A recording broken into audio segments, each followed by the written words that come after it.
Gusto ko lang ipaliwanag sa inyo guys regarding dito sa ating impulse relay. Ito yung impulse relay natin guys, kung makikita natin. No?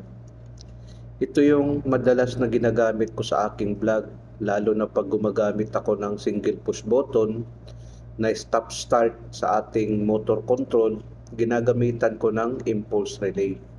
Ang function ng ating impulse relay guys, pag nakaset ito sa auto mode, ito kasi yung auto mode dito sa taas. Pag ganun ibaba natin to, pag nakababa ito, naka-off yan ang auto mode niya. Dapat nakasetting ito sa taas. Nakaganon siya, no? Ang auto mode natin.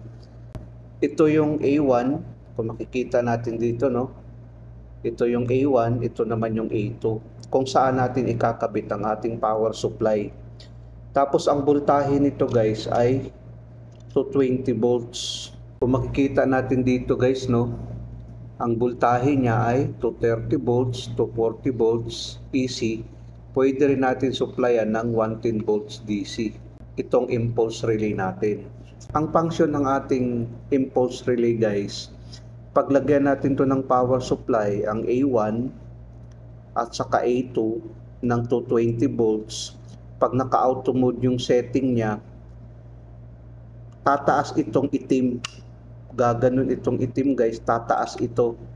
Ngayon, pag tumaas itong itim guys, i-close niya ang contact ng normally open. Ang normally open, magiging normally close. Ang normally close naman, magiging normally open. Ganon kasi guys, paglagyan natin ng power supply, tapos pagtanggalin natin yung power supply, still pa rin to na naka-on ang ating contact na normally open, nagko-close. Tapos ang normally close naman, nag-o-open. Yun ang function nito guys. Ngayon guys, paglagyan mo naman ulit ng power supply, ang power supply kasi na ilalagay natin guys, hindi siya stable. Paglagay natin, aangat ito, tapos pagtanggalin natin yung power supply, still pa rin na umaangat itong block. Ngayon, paglagyan mo naman ulit ng supply, magti-trip ito guys. Magaganon siya. Pag trip niya guys, ang normally open, yung normally close ng normally open, mag-o-open ulit. Tapos yung normally open ng normally close, magko-close ulit. Bali, babalik siya sa normal position. Ito siya guys, mayroon siyang dalawang normally open at saka dalawang normally close. Tapos ang maximum ampere nito guys ay 16 ampere lang. Bali 16 ampere lang ang kanyang kayang makarry na load.